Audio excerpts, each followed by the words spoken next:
Hey friend, what's up? It's me, Devin Marvell, back again with another video. Thank you guys so much for clicking on this video. Go ahead and do me a favor and hit that thumbs up button for me, and I hope by the time we get to the end of this journey, you like, comment, and subscribe. So today we are talking about this white nationalist rally that was held in Charlottesville, Virginia on Saturday that ended up turning violent and deadly and resulted in a state of emergency being declared and all of that, and it just was super disgusting and tragic event. To be honest, I don't want to talk about it. Really didn't say much about it online in the first place. I've spent the past 5 years, like 5 or 6 years, using my social media to talk about racism and race issues and social issues and this, that, and the third, and it honestly just becomes so draining when you're constantly letting yourself read all of these things of people trying to impede on people's civil and just human rights just because, for no other good reason except for the fact that they feel like they can.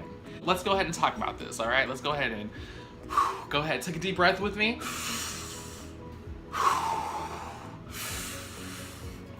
Okay, because it's a heavy topic, but we're gonna go there and, you know, hopefully we'll all feel better after we talk about it. To give you a rundown of how we ended up getting to this situation that happened on Saturday, it all started with a little statue. Back in February, the Charlottesville City Council decided that they were going to remove the statue of Confederate General Robert E. Lee. And this pissed white people off, of course, and there were people that were trying to sue the city, and they said that, you know, this goes against some kind of law or whatever, and they just felt like it shouldn't be removed because, you know, the whole Confederate thing it's our heritage or whatever. So then fast forward to May, and a group of white nationalists protest the removal of the Confederate statue. Then in June, the mayor of Charlottesville announces that the park that holds the statue, which was also called Robert E. Lee Park, is going to be changed to Emancipation of Mimi Park. Did I get you there? Yeah, no, it should be changed to Emancipation of Mimi Park because Mariah Carey is amazing and that album is absolutely amazing, and I got to see her over the weekend and that was amazing, but that's a story for another time. But the park is actually called not the Emancipation of Mimi, but it's called Emancipation Park, and people got even more pissed about that. So fast forward to August 11th, white nationalists go to the University of Virginia and they march for their rights to be whites because white people, especially white men, have it just so hard. And so they're marching and they're saying things like white lives matter because, you know, we've heard so many stories of white people being unjustly killed by police officers, especially unarmed ones, and those police officers getting off for those murders. So I'm glad that they reiterated the fact that white lives do matter. They also were going around saying you will not replace us because apparently they feel like minorities are trying to replace them in this country, and it's like, dude, we already have. Where have you been? And they also said this famous Nazi chant, blood and soil, because we have American Nazis now, people. Yes, that is where we are with our racism in 2017. So then here we are on August 12th when shit really hits the fan. So the protests began in the morning, and so do the counter protests, and things got crunk immediately. Violence just starts popping off. Everybody's fighting and arguing and yelling, and it's just a whole mess. And immediately, I guess the police came in and declared it like an unlawful gathering. And a little bit before noon, the governor of Virginia declared a state of emergency. Around 1:42 p.m., a sick and disgusting tragedy occurred where a man decides to get in his car and run it through a group of counter-protesters.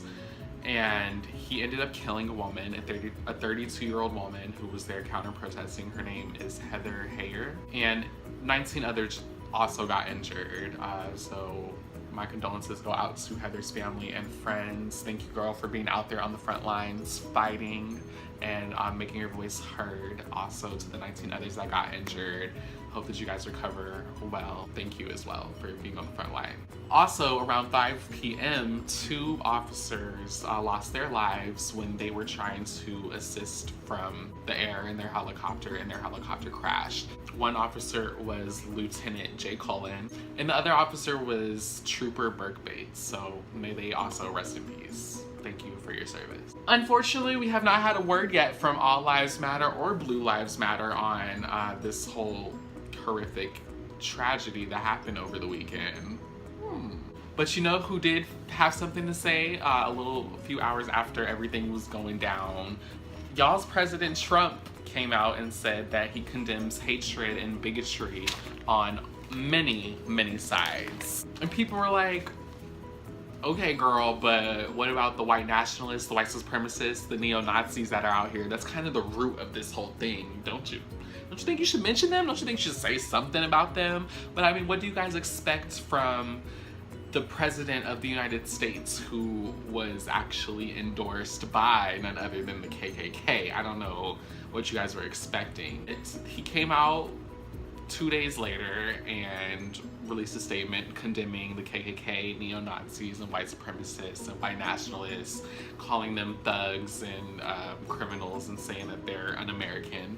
He could have just left it at that. So then the president came out on Tuesday and gave a press conference where he ended up saying that, well, both sides were wrong. There was bad people on both sides, and there was good people on both sides, and both sides, and both sides this. Kind of backtracking from his previous statement where he was condemning the racists that were the root of all evil in this situation. This fool went as far as to say the alt-left came at the alt-right. Huh? What the?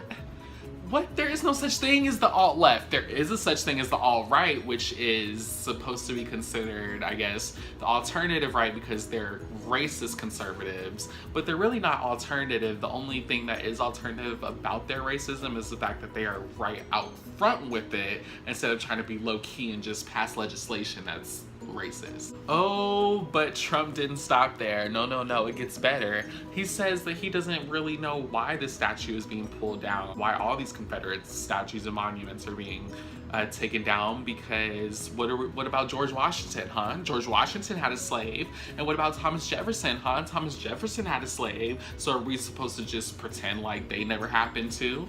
And the fact that he just does not understand the whole argument, the fact that he does not understand the betrayal of the Confederacy to America is just, I want to say that it blows my mind, but really nothing at this point with him absolutely surprises me. So, and again, what do we expect from the president that was endorsed by the KKK? I mean, he had a chance then to condemn them, and he didn't. He didn't say anything. In recent years, for some reason, we have completely regressed by considering racism an actual point of view. And it's not. At least not a valid point of view.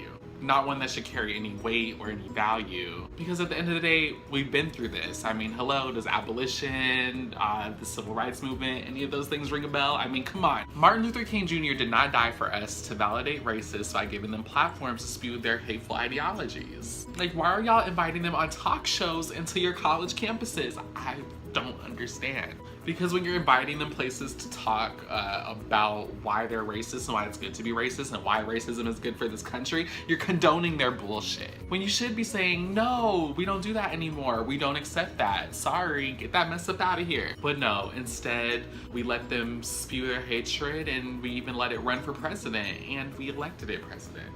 And I think CNN's Van Jones put it best when he said that we are currently experiencing a white lash. This is backlash from having a black president. This is backlash from minorities doing better in this country. This is a white lash from white privilege finally being challenged in this country. And the removal of these Confederate statues is the perfect example of this country trying to move forward.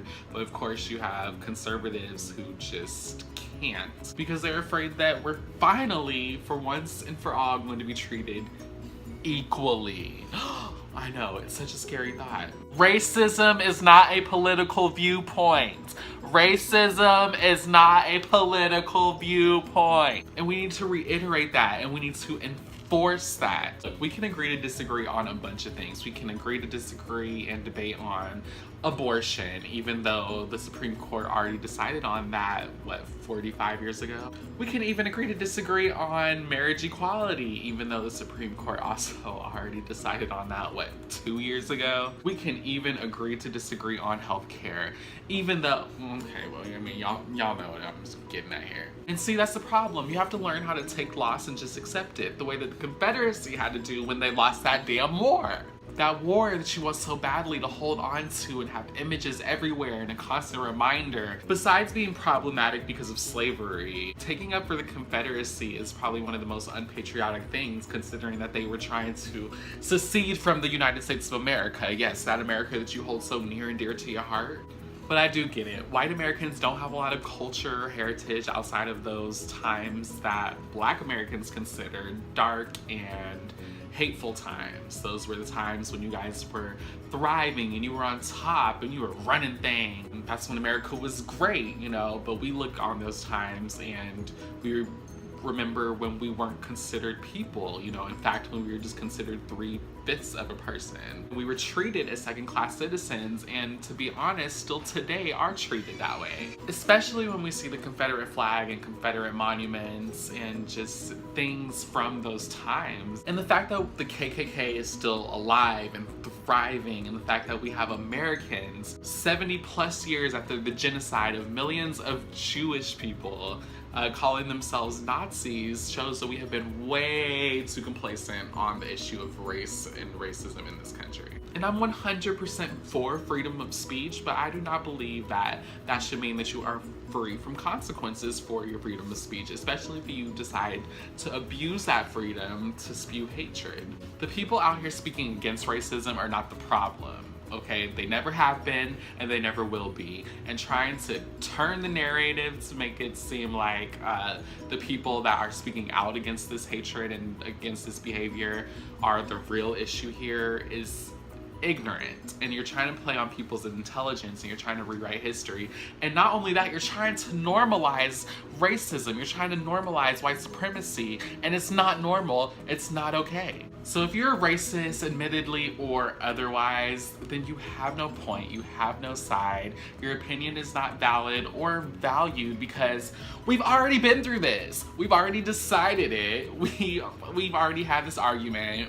We talked about it in court and everything. I don't know where you were at, I'm sorry. I know that our educational system sucks, especially when it comes to talking about how this country was built, but come on now. We at least know the basics of that racism is wrong. So the fact that we still have to debate this, the fact that there are people out here who still say that the earth is actually flat, as if that wasn't something that had already been proven. So you already lost this argument. And all that hatred and violence that was happening on Saturday, that wasn't a both side thing. That was spread from one side. It was the cause of one side, and one side only, and that's the racist side. Stop trying to normalize that shit. And don't let the deaths of all those people who fought so very hard against this very rhetoric that our president is now defending, don't let them die, let their deaths be in vain. Well, that's all I have to say about it. Thank you guys so much for watching this video. Make sure that you guys follow me on Twitter and Instagram at Stairway to Devin. You can also like my Facebook page at Stairway to Devin. If you want to find me on Tumblr or WordPress, it's Stairway to Devin. Anything that you want to find me is Stairway to Devin. I love you for watching. Thanks so much for being a friend.